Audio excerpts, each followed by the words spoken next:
Mas é muito bom estar aqui mais uma vez, e os temas que nós vamos tratar são temas sempre atuais, sempre necessários, sempre assim, temas cujas pessoas têm dúvidas e necessidades de estar continuamente ouvindo. Antes de dar início à palestra, eu queria ler com você Mateus 24, versículo 24. Mateus 24, 24. Mateus 24, 24 é uma dos sinais dos tempos, uma das coisas que Jesus disse que se manifestariam nos últimos tempos. E aqui, no versículo 24 do capítulo 24 de Mateus, Jesus diz assim: pois surgirão falsos cristos e falsos profetas, e farão tão grandes sinais e prodígios que, se possível fora, enganariam até os escolhidos. Então aqui fala sobre falsos cristos e falsos profetas. Eu vou dizer, pior do que um anticristo é um falso Cristo. Quando nós olhamos biblicamente, o anticristo ele não dura muito, mas o falso Cristo ele se perpetua, né? Então nós vamos ver esses falsos Jesus, esses falsos profetas que se manifestam, às vezes perpetuam, eles enganam e continuam enganando, e as ideias erradas continuam se disseminando. Nós vamos falar agora sobre essa questão de mediunidade e de reencarnação, que são ideias antigas, muito antigas, e que hoje estão aí na mídia se manifestando de uma forma assim muito intensa, né? De uma forma muito intensa, atingindo altos índices de audiência em cinema, televisão. Nós vamos falar um pouquinho sobre isso e até observar que essa mediunidade, essa reencarnação que nós estamos tratando aqui no Brasil, ela tem uma característica diferente e marcante. Gostaria que viesse o próximo slide. Aqui sobre mediunidade e reencarnação, nós vamos ver 3 perguntas para você fazer para um kardecista sobre mediunidade, e nós vamos ver as diferenças entre a reencarnação e a ressurreição. Eu já vou explicar por que eu coloco o kardecismo e eu coloco esse contexto. Pode trazer o próximo slide? Aqui é a grande, vou dizer assim, é a grande diferença. Porque assim, a mediunidade, a manifestação de espíritos através do corpo de uma pessoa, ela não é uma coisa nova na história da humanidade. Isso é só pegar a Bíblia e nós vamos ver na época de Moisés, era uma prática comum. A reencarnação, ela também não é nada nova. Se nós pegarmos lá os antigos escritos dos hindus, nós vamos encontrar lá referências à reencarnação. Agora, quando nós olhamos para o Brasil, quando se fala em mediunidade e quando se fala em reencarnação, esse discurso normalmente ele vem dentro de um contexto do nosso espiritismo, que é o kardecismo. Então, qual é a grande característica do kardecismo? É que ele se intitula cristão. Por incrível que pareça, o kardecismo ele se intitula um espiritismo cristão. Ou seja, foi um atrevimento tão grande de usar o cristianismo como instrumento, como base, como forma de estar divulgando ensinos que eram lá milenares, ensinos divulgados em vários povos, ensinos distorcidos e falsos, mas Allan Kardec teve a ousadia de incorporar isso dentro do cristianismo e tentar usar o cristianismo e seus livros sagrados para justificar os seus ensinos falsos. Então, aqui espiritismo cristão faz tanto sentido quanto capitalismo comunista ou espiritualidade materialista, um fogo frio ou uma luz negra. Ou seja, uma coisa, na verdade, que não tem sentido. Por que não tem sentido? Nós vamos ver que você usa um livro que te condena para se defender. É uma coisa bem contraditória, e é essa contradição que existe dentro do kardecismo. Próximo slide. Ao usar as escrituras sagradas para justificar os seus ensinos, o kardecismo tomou como advogado de defesa o seu próprio advogado de acusação. Então aqui, quando você pensar nas pessoas que se envolvem com o espiritismo, se envolvem com a mediunidade, que elas acreditam na reencarnação, muitas dessas pessoas vão querer achar na Bíblia, usar a Bíblia para defender esses ensinos, mas na verdade elas estão usando o livro que as condena. Se você souber trabalhar bem esse livro, se você souber usar bem a sua Bíblia, você vai deixar essas pessoas confundidas. Aliás, não sei se você já teve a oportunidade de conversar com um kardecista. Ele vai começar citando Bíblia, ele vai começar fazendo referências à Bíblia.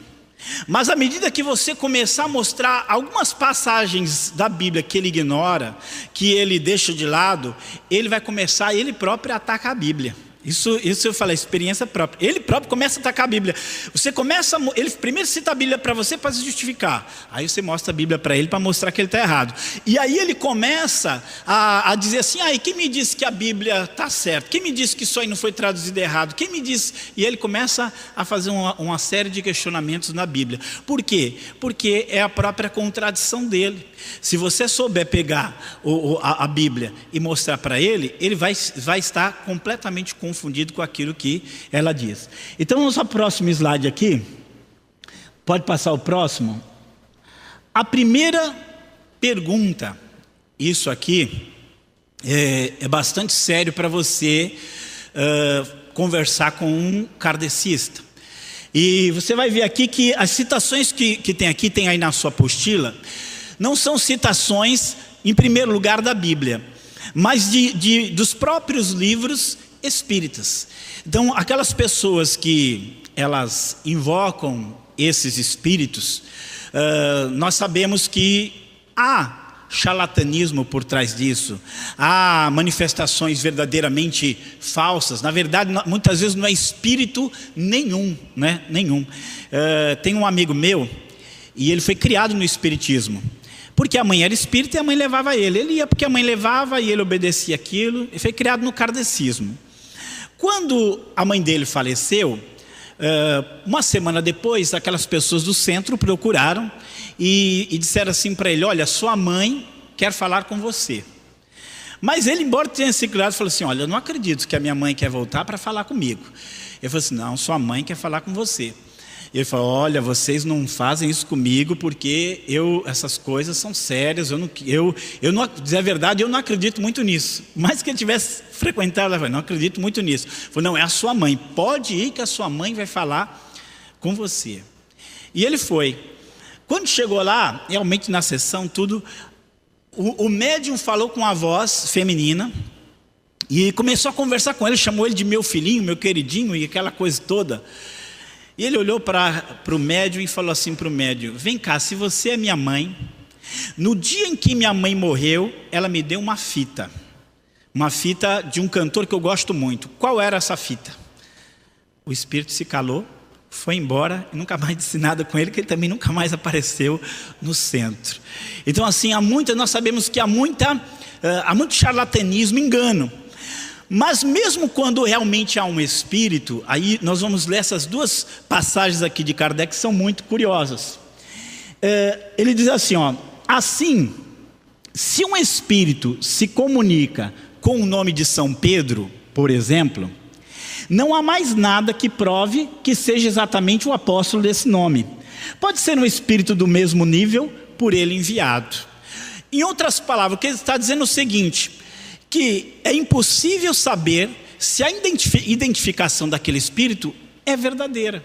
ou se é um outro espírito usando um outro nome. Então aqui já vem principalmente um problema de identificação, porque as pessoas que estão lidando com aqueles espíritos, elas simplesmente acreditam, elas põem a fé, mas elas não têm certeza que aquele espírito que está se manifestando é verdadeiramente quem ele se diz ser. Porque aí nós olhamos para o seguinte, o que você vai colocar para um kardecista é o seguinte: se for um falso espírito, se for um espírito mentiroso, se for um espírito enganador, ele vai dizer que é enganador? Ele vai dizer que é mentiroso? Ele vai dizer que é um demônio? Ele vai se manifestar e vai dizer assim, eu sou um demônio? Ele não vai falar isso. Então ele com certeza vai enganar. E aí nós temos uma outra frase, onde ele diz assim, esses espíritos levianos, olha lá o que ele fala, espíritos levianos, está falando de espíritos enganadores de má índole. Aliás, todos são, mas ele faz questão de dizer que tem uns que são levianos, pululam ao nosso redor e aproveitam todas as ocasiões para se imiscuírem nas comunicações. A verdade é a menor das suas preocupações, eis porque eles sentem um prazer maligno em mistificar aqueles que têm fraqueza, e algumas vezes a presunção de acreditar neles sem discussão. O que ele está dizendo aqui, existem muitos espíritos enganadores se manifestando. Nós já dizemos assim, todos os espíritos que estão se manifestando são enganadores. A primeira coisa que você tem que perguntar para ele, como é que você sabe que ele é verdadeiro? Ele vai dizer assim, não, mas porque ele fala com voz suave, não, porque ele fala não bem. Aí você pergunta assim para ele, vem cá, se uma pessoa quiser te envenenar, o que ele faz? Ele põe um copo de veneno e diz, eis aqui o veneno, beba. Ou ele faz uma comida boa para você e diz assim, vem aqui que eu fiz uma comida especial para você, uma lasanha especial, fiz uma churrascada especial, e coloca o veneno ali no meio para te matar. Satanás quiser enganar a humanidade, é claro que ele vai enganar a humanidade se fazendo de bom. Ele vai enganar a humanidade se fazendo de bem. O papel dele é enganar, o papel dele é iludir. Então eu queria só colocar o próximo slide. Duas frases, o que Jesus fala do diabo? Quando o diabo profere mentira, fala do que ele é próprio, porque é mentiroso e pai da mentira. Então assim, é dele mentir, essa é a natureza dele, essa é a natureza desses espíritos enganadores. Então essas pessoas, não adianta eles falarem, eles nunca poderão ter certeza, eles podem falar que nunca poderão ter certeza de que aquele espírito é um espírito bom. Porque um espírito mau nunca vai se identificar como um espírito bom. E o papel de Satanás, a natureza desses espíritos é enganar. A natureza deles é mentir. E aqui nós temos uma frase conhecida de 2 Coríntios 11:14. E não é maravilha, porque o próprio Satanás, ele se transfigura em anjo de luz. E nós podemos, a continuação desse versículo eu acho muito interessante. Porque às vezes as pessoas falam assim, não, mas a pessoa que está me ministrando é uma pessoa muito boa, ele faz coisas muito boas. Aí Paulo continua dizendo assim, nesse versículo 11:14, no 15, ele fala assim, não é de se admirar que os seus ministros, ou seja, os ministros de Satanás, também se transfigurem em ministros de justiça. Então, ao mesmo tempo que Satanás se transfigura em anjo de luz, os ministros dele também se transfiguram em ministros de justiça. Ou seja, assim como Satanás, sendo trevas e mal, se manifesta como luz e bondade, esses ministros dele também se manifestam como sendo justos e bons. Então nós temos aí uma figura como Chico Xavier, que tem uma projeção dentro da história do Brasil mesmo, dentro da história da nação, agora está aí nos cinemas, uma projeção como alguém bom, como alguém justo, como alguém piedoso, como alguém caridoso. E eles dizem, como um homem caridoso e bom desse pode ser mau? Da mesma forma como Satanás pode se transfigurar em anjo de luz. Os ministros dele também podem se transfigurar em ministros da justiça. Mas um segundo ponto que você vai conversar com um kardecista, com uma pessoa que invoca mortos, que se envolve com mediunidade, você sabe que a Bíblia denomina a invocação de mortos uma abominação? né? Esse é um ponto. A palavra é essa mesmo, abominação. Não é apenas uma coisa feia, é uma coisa abominável. Uma coisa abominável. E está lá no Apocalipse 21:8: os abomináveis serão lançados no lago de fogo e enxofre. Então você vai abrir a sua Bíblia, você vai mostrar Deuteronômio. Você vai mostrar Deuteronômio, um livro escrito há 3.500 anos atrás, estava condenando aquela prática. Entre ti se não achará quem consulte um espírito adivinhante, nem mágico, nem quem consulte os mortos, pois todo aquele que faz tal coisa é abominação ao Senhor. Então é muito fácil você mostrar isso na Bíblia, porque eu vou dizer o que ele conhece do espiritismo, o que ele conhece da Bíblia é muito pouco. É aquilo que busca defendê-lo e não a Bíblia no seu todo. A grande característica, a nossa grande característica é que não é que nós cremos na Bíblia, é que nós cremos na Bíblia toda. A nossa característica é que não é que nós cremos na Bíblia, é que nós cremos só na Bíblia. Essa é a grande diferença. E aí, o versículo de Saul também, nós vamos ver o quê? Que essa questão de invocação de morte, você vai colocar para ele: você sabia que há consequência séria para aqueles que se envolvem com esse tipo de coisa? E aí você vai contar para ele a história de Saul. Você vai mostrar para ele que Saul foi alguém escolhido por Deus, foi alguém ungido por Deus, era alguém que tinha algo especial de Deus, mas de repente ele foi fazer alguma coisa, e essa coisa trouxe consequência muito séria para a vida dele.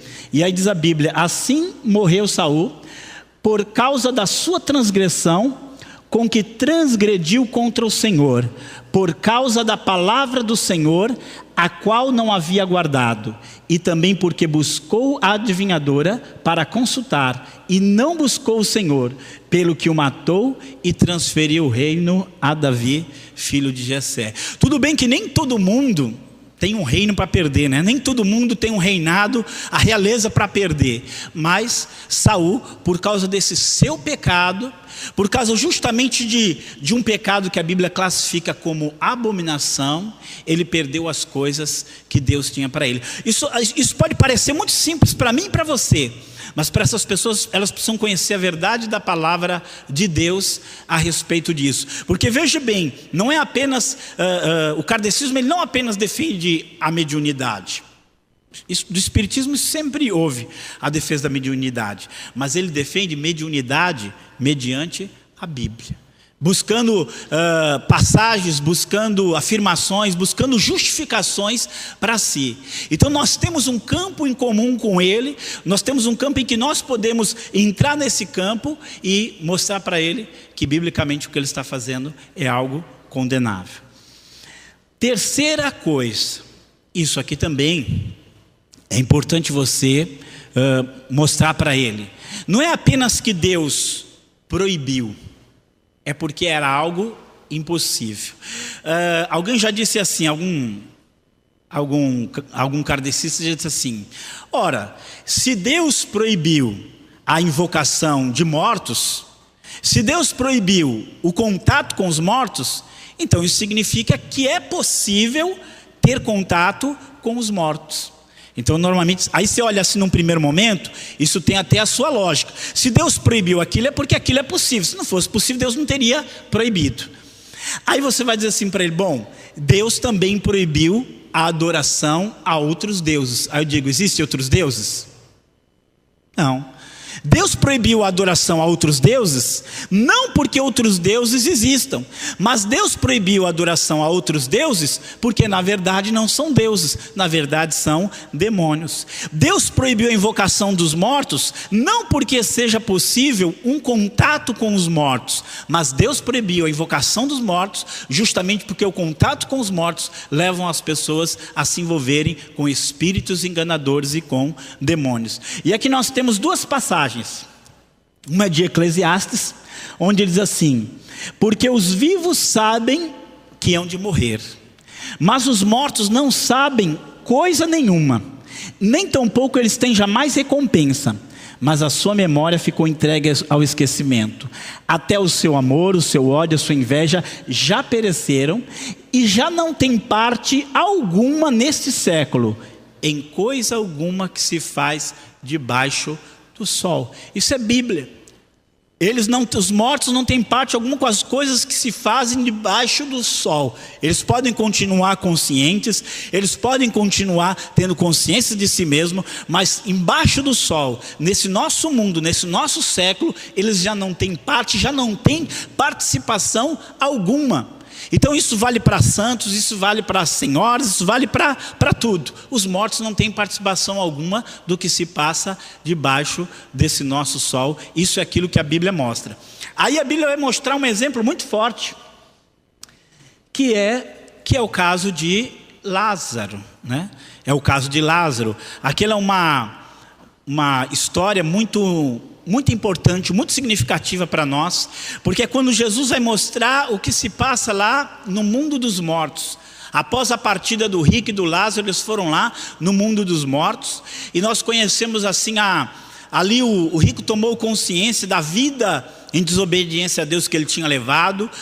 Lázaro estava ali nas suas recompensas, e aí o rico, o que ele quer? Ele quer voltar, ou ele quer que Lázaro volte para dar testemunho.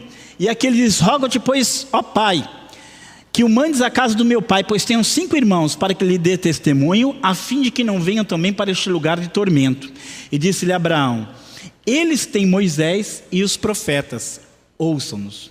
E disse ele: não, Abraão, meu pai, mas se algum dos mortos fosse ter com eles, se arrependeriam. Porém Abraão lhe disse: se não ouvem a Moisés e aos profetas, tampouco acreditarão, ainda que algum dos mortos volte à vida. Então aqui ele queria que o morto voltasse, mas a palavra foi: eles têm Moisés, eles têm os profetas, eles têm a Bíblia. Se eles não acreditam na Bíblia, com certeza eles não vão acreditar ainda que o morto volte. Sabe por que as pessoas, elas continuam acreditando no que esses espíritos que se manifestam falam? Porque esses espíritos, quando eles se manifestam, eles falam assim: olha, eu estou num lugar muito bom, eu estou num lugar muito tranquilo, eu estou no lugar de luz. Não é? Normalmente é assim que vem. Não, estou muito bem. Se voltasse um e falasse assim: eu estou no inferno porque eu não obedeci a palavra de Deus, pode ter certeza que ninguém ia estar no centro espírita. Se aparecesse um espírito lá e dissesse: não, é terrível, eu não obedeci a Bíblia e por isso eu vim no inferno aqui. Se aparecesse um para dizer isso, eles nunca mais entrariam naquele centro espírita. Mas ele sempre vai lá para enganar. Ele diz o que as pessoas querem ouvir. Ele diz justamente o que eles estão desejando ouvir. Então eles vão lá para ouvir de novo. Ele quer ouvir que o parente que morreu está bem. Ele quer ouvir que não tem um inferno depois. Ele quer ouvir que não existe nenhum castigo para os pecados. Então o demônio fala justamente o que eles querem ouvir. Agora, se um morto voltasse, pudesse voltar e falar isso, nunca mais eles entrariam lá. Mas a palavra de Jesus, aliás, a palavra de Abraão para o rico foi: se eles não escutam Moisés, se eles não escutam o profeta, se eles não escutam a Bíblia, não adianta o morto voltar, que eles não vão ouvir. Eles têm Moisés e eles têm os profetas, eles têm a Bíblia, eles têm a palavra de Deus, que eles ouçam a palavra de Deus. É isso que você vai mostrar. Então não é apenas a invocação dos mortos, não é apenas uma abominação, é também uma impossibilidade. E aqui nós vamos, só para resumir esse primeiro ponto aqui, o relacionamento entre os vivos e os mortos. Número 1, é uma impossibilidade. Não dá, não acontece, não é real. A Bíblia ensina, isso não existe. Não existe comunicação entre os vivos e os mortos. As pessoas no seu achismo, na sua religião popular, às vezes acham que os mortos estão por aí, caminhando por aí, vagando por aí, penando por aí. E não é nada disso. A Bíblia é bem clara em mostrar: há lugares definidos onde as pessoas após a morte elas vão. E esse lugar não inclui embaixo do sol, não inclui de forma alguma o mundo físico. É uma impossibilidade a comunicação com os mortos. Segundo, é uma abominação. É algo que Deus condena, é algo que Deus em sua palavra disse definitivamente não faça, definitivamente não pratique.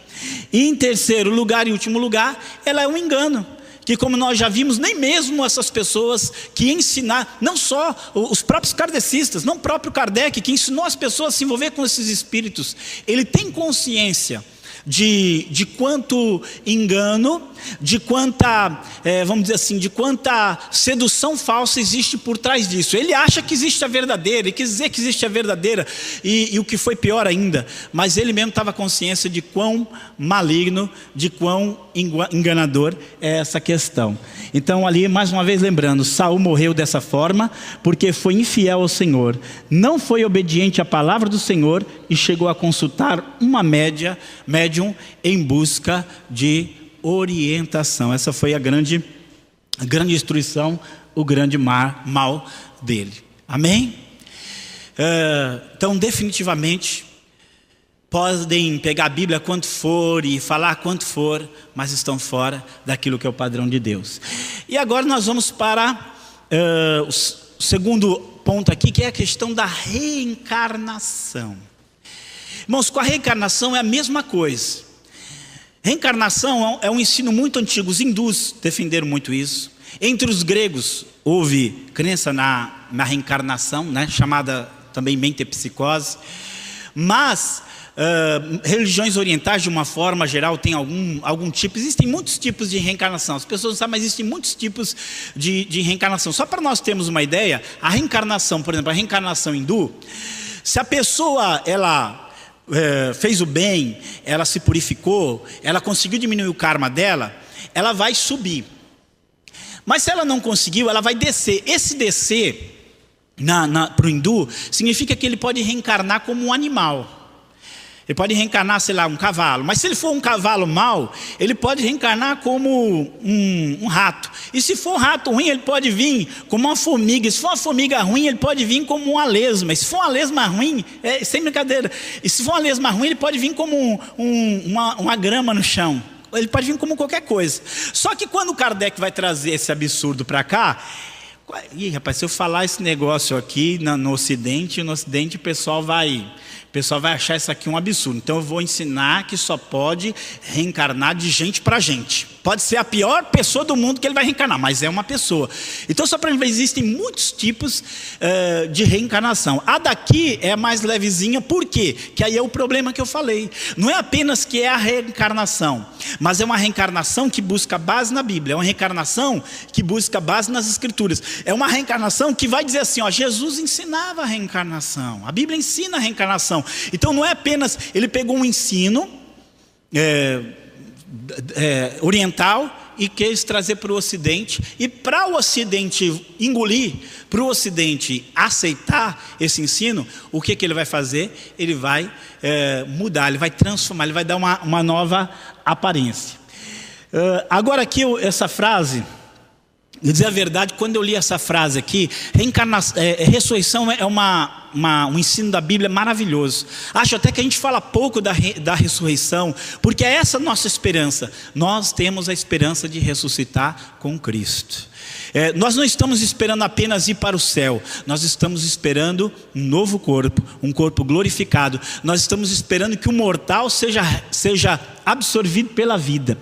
E aí eu pego e vejo essa frase aqui do Kardec. A reencarnação fazia parte dos dogmas dos judeus sob o nome de ressurreição. O que ele quer dizer é o seguinte, que ressurreição e reencarnação é a mesma coisa. Olha só, gente, a mentira é do diabo, e a mentira leva o homem para o inferno, e a mentira faz o homem andar completamente nas trevas. Então imagina, a Bíblia fala tanto em ressurreição, ressurreição, ressurreição, e de repente uma pessoa vai ler a Bíblia, ela vai questionar o que é ressurreição, como é que é ressurreição? Aí vem um espírito e fala assim para ela, não, ressurreição e reencarnação é a mesma coisa, é a mesma palavra, é o mesmo sentido. Fala assim, meu Deus, onde nós podemos chegar? Isso é verdade ou é um grande engodo, um grande engano? Então assim, parece uma coisa tão simples. Para mim falar isso para você, para você, alguém falar isso, a gente vai dar risada. Ressurreição e reencarnação, a mesma coisa, não tem nada a ver. Mas as pessoas lá fora não sabem, elas leem isso, elas leem o Evangelho segundo o Espiritismo, e chega nessa questão. Então eu vou discutir 4 pontos aqui, em que, vamos falar assim, reencarnação é norte e sul, é luz e trevas, é quente e frio, é coisas completamente opostas. Então, primeira coisa, nós vamos algumas vezes a contextos diferentes onde a reencarnação ela é aplicada. Então, dentro do contexto da cultura grega, a ideia da ressurreição, ela foi recebida como algo estranho. Só para falar aqui uma coisa, para a gente ter ideia do que é da questão da ressurreição. Jesus ressuscitou Lázaro, depois de 4 dias morto, uma coisa maravilhosa mesmo. Ressuscitou o filho da viúva de Naim, ressuscitou a filha de Jairo. Foram ressurreições, estavam mortos e voltaram a viver. Mas depois essas pessoas envelheceram, adoeceram, morreram, né? Não foi isso que aconteceu com Jesus. Jesus venceu a morte para sempre. Jesus adquiriu um corpo glorificado. Ele venceu a morte para sempre, para nunca mais morrer. Então a ressurreição de Jesus não era a mesma ressurreição dos outros, era uma coisa maravilhosa. E para os discípulos a mensagem deles era: Jesus ressuscitou, Ele venceu a morte para sempre. Nós vamos ressuscitar e nós sabemos que a ressurreição é possível porque Jesus ressuscitou. Então a mensagem deles é não apenas que Jesus morreu por nossos pecados, mas a mensagem deles, a mensagem central do Evangelho é: Ele morreu pelos nossos pecados, foi sepultado e ressuscitou ao 3º dia. Essa é a mensagem central do Evangelho. E essa era a mensagem que Paulo pregava. Aí Paulo pregou essa mensagem. Ele chegava na sinagoga e falava: olha, Jesus é o Messias porque Ele ressuscitou. Todo mundo ouvia aquilo e amém, foi Ele mesmo, Ele ressuscitou. Eles entendiam o que era a ressurreição. Eles entendiam que era aquela promessa que estava lá em Daniel, aquela promessa estava lá em Isaías, aquela promessa estava lá no Antigo Testamento, de um dia as pessoas que morreram voltarem à vida, transformado para a glória. Eles entendiam que era isso. Mas aí Paulo chega lá em Atenas, a capital da Grécia, a capital da filosofia grega. E quando chega lá diz assim, e alguns dos filósofos epicureus e estoicos contendiam com ele, e uns diziam: que quer dizer este paroleiro? E outros: parece que é pregador de deuses estranhos, porque eles anunciava Jesus e a ressurreição. Eles não entendiam o que é aquilo. Se Paulo tivesse falado de mentepsicose, de reencarnação, eles iam entender. Se Paulo tivesse dito assim de um espírito que sai, nasce, eles iam entender, porque no diálogo Fédon de Platão falou muito disso, eles iam entender. Mas eles não podiam entender o que era, nós já vamos até ver outros detalhes, eles não podiam entender qual a importância que era a ressurreição. Então para eles, olha, parece que é uns deuses esquisitos. Aí tem um Deus que é Jesus, outro Deus chama ressurreição, não sei o que ele está falando. Então para eles aquilo era algo estranho, não era um sinônimo de forma alguma. Os gregos, eles acreditavam em algum tipo de reencarnação, agora a ressurreição para eles era algo novo. Aí Paulo vai fazer o sermão dele lá no Areópago, aquele sermão lindo que ele faz, e ele diz assim: e como ouviram falar da ressurreição dos mortos, uns escarneciam. Morto voltar a viver, a pessoa que estava morto voltar a ter vida novamente, isso aí é coisa estranha. Alguns se interessaram, vamos te ouvir acerca disso outra vez, mas alguns escarneciam.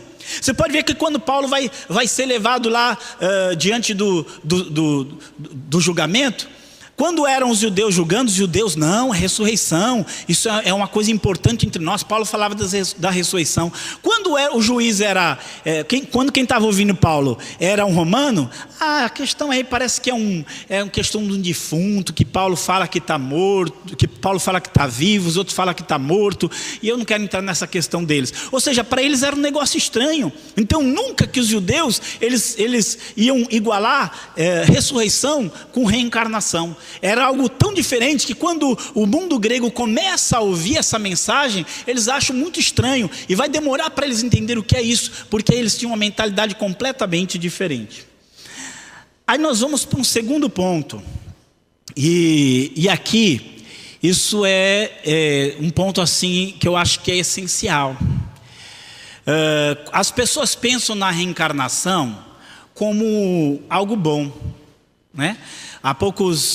Há uns anos atrás, saiu na capa da revista Época, e tinha uma mocinha assim dando a declaração dela, e ela falava assim, ela era kardecista, e ela fala assim, eu prefiro fazer parte de uma religião que me dá uma segunda chance, como se é você que determina o que vai acontecer depois, mas ela fala assim, eu prefiro uma religião que me dê uma segunda chance. Ou seja, as pessoas, elas acham que a reencarnação é uma coisa boa, porque a pessoa tem uma segunda chance, uma terceira chance, uma quarta chance, e vai lá, e 1000 chances, e vai... Ela sempre tem esse pensamento.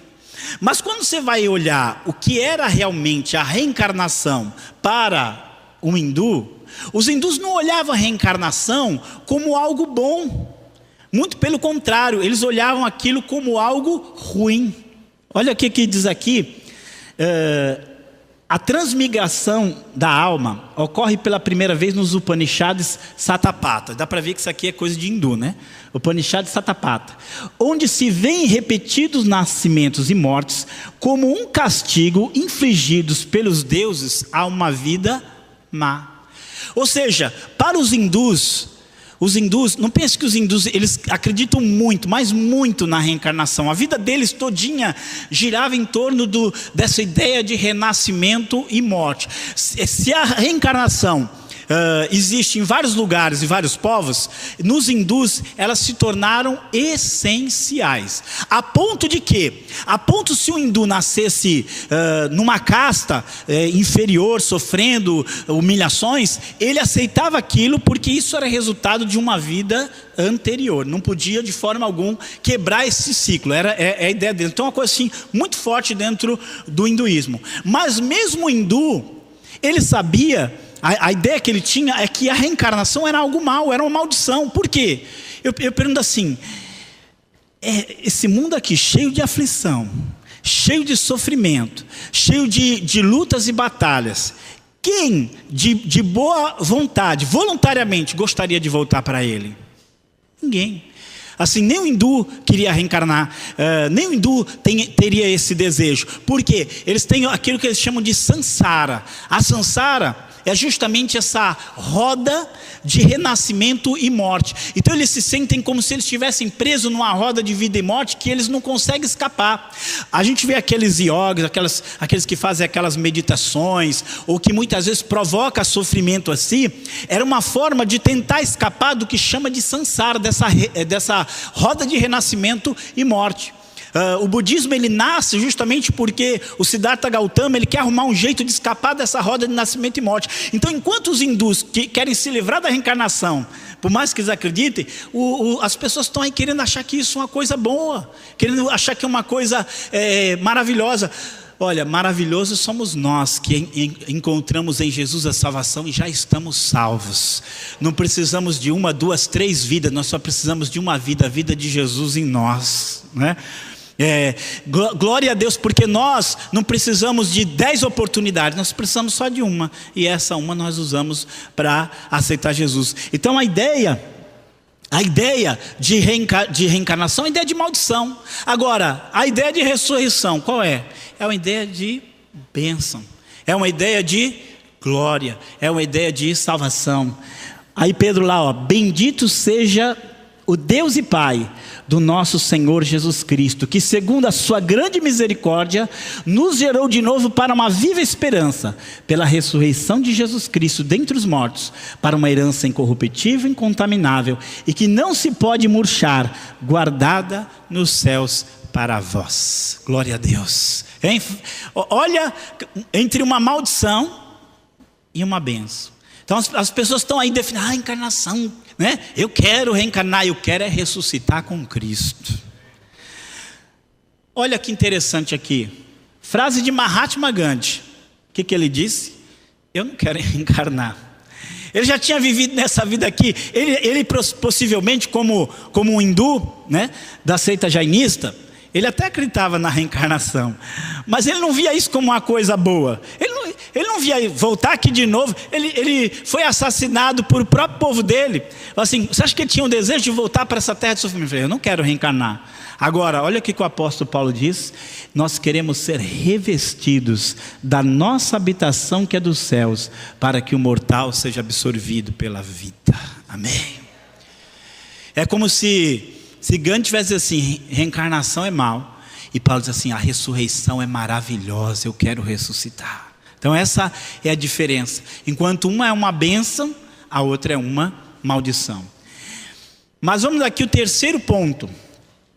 Aqui também, irmãos, é uma coisa de divisão de mundo, né? Divisão de mundo.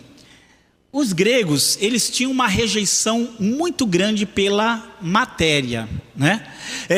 E quando você olha para a Bíblia tem um apreço muito grande pela matéria. Por quê? Porque foi Deus quem criou. O que diz a Bíblia em Gênesis 1:31?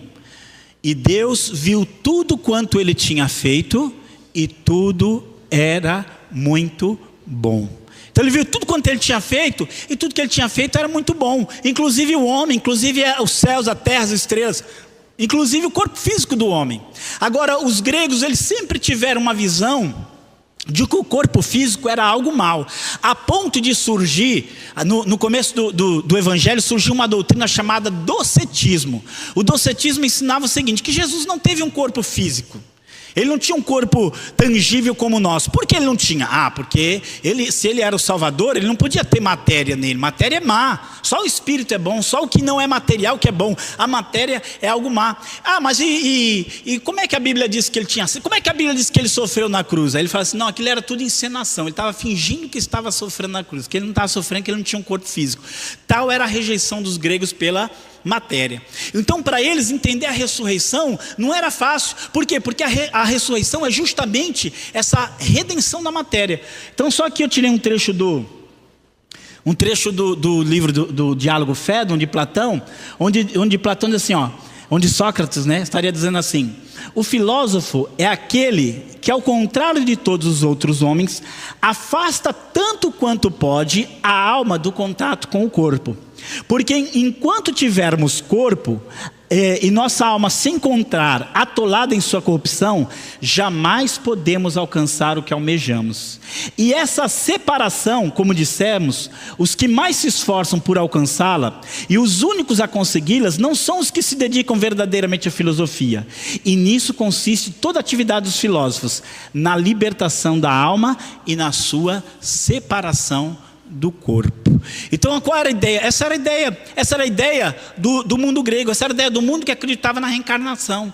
Ou seja, nós temos que sair desse corpo para nós sermos verdadeiramente salvos, verdadeiramente redimidos.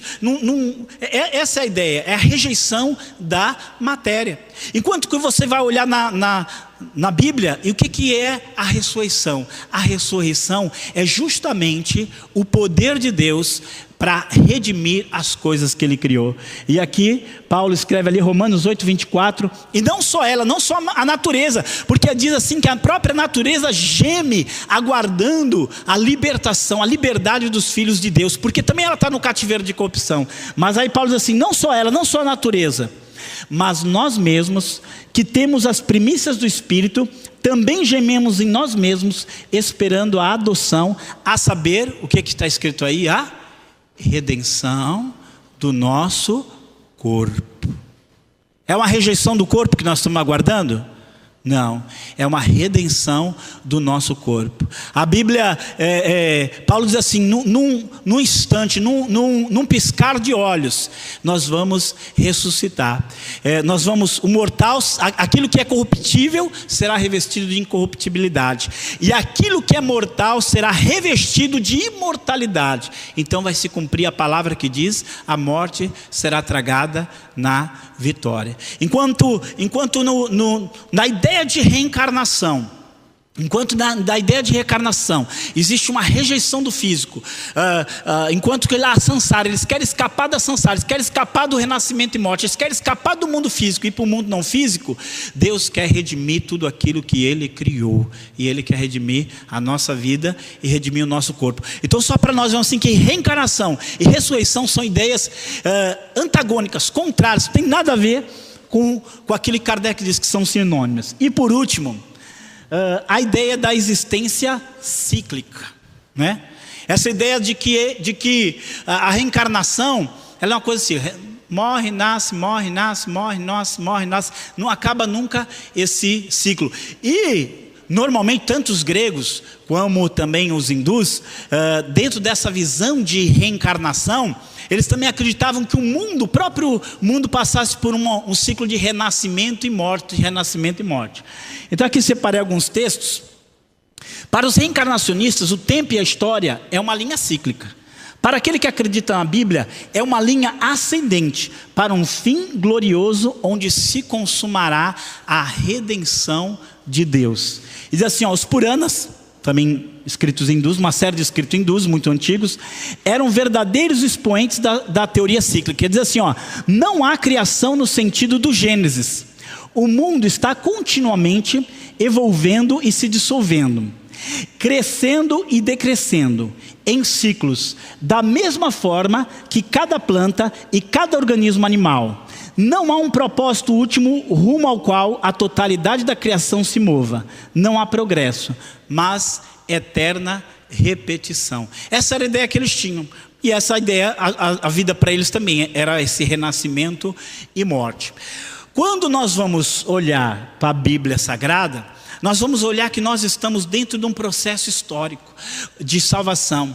A salvação começou para nós lá quando Jesus morreu na cruz, levando os nossos pecados, levando sobre si os pecados da humanidade. E aí ele ressuscita dentre os mortos, ele é o primeiro da ressurreição dos mortos. E a partir de então o processo de salvação se desencadeia e as coisas vão andando. A Bíblia fala de um juízo final, ou seja, o que a Bíblia diz é o seguinte: há um ponto final na história da humanidade. Há um ponto final na história da humanidade. E quem vai dar esse ponto final vai ser Deus. Nós estamos dentro desse processo de redenção.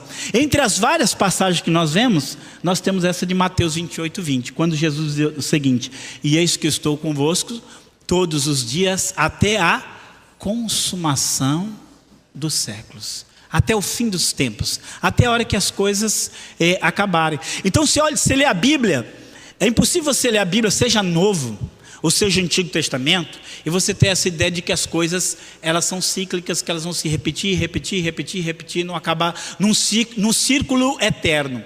Muito pelo contrário, as coisas elas estão caminhando numa determinada direção. Sempre se fala em julgamento, juízo final.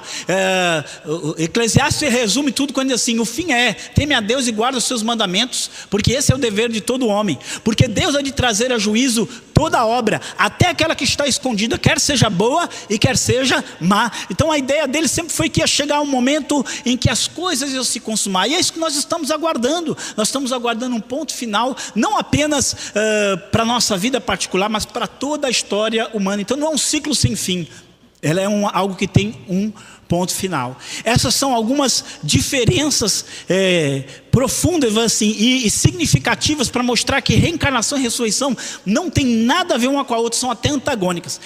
Isso na verdade é uma matéria, tem até a revista Saber e Fé, aí tem a número 1, é justamente uma matéria só sobre essas diferenças principais entre reencarnação e ressurreição. Quando Kardec vai e iguala uma com a outra, as pessoas que não têm conhecimento vão lá e acabam se tornando presas disso. Ressurreição e reencarnação são ideias tão semelhantes quanto frio e calor, dia e noite, bem e mal. Ou seja, não tem nenhuma semelhança, não tem nada parecido entre elas, são na verdade coisas bem antagônicas. Então nós estamos, esses dois assuntos que nós falamos, vamos dizer assim, são pilares, né? São assuntos centrais dentro do kardecismo.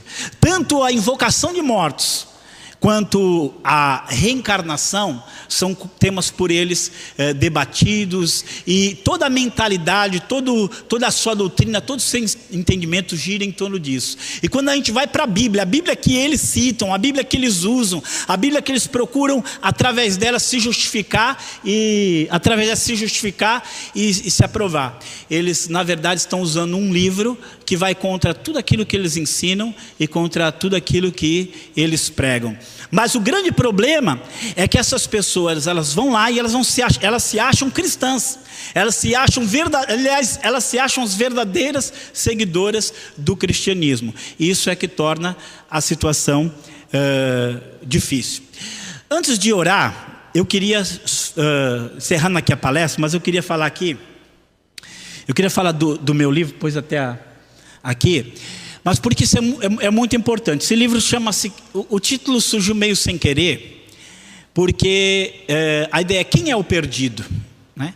Então a gente sempre pensa que o perdido, ele está drogado, que o perdido está embriagado, que o perdido está com o lar dele destruído, que o perdido está cometendo os piores pecados. E na verdade, o perdido muitas vezes, ele está muito bem, né? Ele não tem vício, ele está bem vestido, ele está domingo de manhã batendo de porta em porta, ele está domingo de manhã e domingo à noite na igreja dele, bonitinho, de roupa social. O perdido, muitas vezes, ele está fazendo caridade, ele está ajudando pessoas que estão necessitadas, mas ele é um perdido, né? A ideia é essa. Então, quando você pensa, por exemplo, num kardecista, há pessoas de nível moral, social, intelectual, envolvidos com o kardecismo. E eles não têm nenhuma aparência de alguém que está perdido. Você olha para ele assim, se deixar, você vai achar que ele está melhor que você. Só que a diferença é que ele está completamente perdido. E esse livro, justamente Em Busca de um Povo Não Alcançado, fala sobre estratégias, fala sobre uma visão de olhar essas pessoas como grupos que não só podem, mas devem ser salvos. E os instrumentos, vocês estão aqui no seminário, são instrumentos de Deus para falar para eles as palavras verdadeiras. Mas às vezes, mais do que palavras verdadeiras, nós precisamos às vezes da estratégia verdadeira. Olha, só uma coisa assim, o livro tem entra em vários assuntos e vários focos dentro desse tema. Mas uma coisa que me deixa assim às vezes espantado,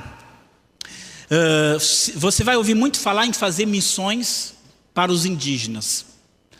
Glória a Deus, que Deus levante muitas pessoas para pregar para os indígenas, levar o evangelho para eles, falar de Jesus para eles, que Deus faça isso. Mas no Brasil existem 360 mil indígenas, e eu creio que esses 360 mil indígenas, Deus quer salvá-los. Agora, no Brasil existem cerca de 2,5 milhões a 3 milhões ou mais, só de kardecistas. Existem pelo menos 1 milhão de mormons, 1 milhão de testemunhas de Jeová, só para citar alguns grupos. A Igreja Messiânica Mundial, ela chega a dizer que entre simpatizantes e frequentadores, chega a dizer que tem 3 milhões, Sechonoye 2,5 milhões. Eu queria que só pensasse nesses números, e a ideia é mostrar que nós temos verdadeiras nações que não são evangelizadas, né? Que não são evangelizadas. E eu vou falar uma coisa, essas pessoas, elas não virão aos nossos cultos, elas não lerão os nossos livros evangélicos, não verão os programas evangélicos, não ligarão o rádio para ouvir programa evangélico, dificilmente. Elas precisam de estratégias e de pessoas que saibam dar uma resposta para ela. Porque eu vou dizer, pior do que estar em mentira, é estar em mentira e achar que está com a verdade. É o que elas acham que estão com a verdade, né? Pior do que não ter Deus, porque a pessoa quando está numa situação muito ruim, ela fala, estou sem Deus. Pior do que estar sem Deus é ela achar que está com Deus. Isso que é pior. Então esse livro é um livro que desenvolve estratégias, fala de estratégia. Prefácio do nosso querido pastor Natanael Rinaldi, que fez o prefácio. E essa é uma necessidade de nós, que gostamos de aprender, que nós estamos enxergando esse universo das seitas, que possamos ser os instrumentos de Deus para a salvação delas. Eu sempre faço inclusive um testezinho assim. Normalmente tem um grupo assim, eu falo assim, quem aqui já orou pela salvação dos drogados? Um exemplo. Aí muita gente levanta a mão, eu oro, né? Dos alcoólatras, né? Vem, né? Muita gente levanta. Quem aqui já orou pela salvação do testemunho de Jeová? Aí um outro porque tem parente lá. Mas do contrário, nós não oramos por eles. Então assim, mas Deus nos tem levantado para dizer que essas pessoas podem ser salvas em Cristo Jesus, porque a verdade é mais poderosa que a mentira.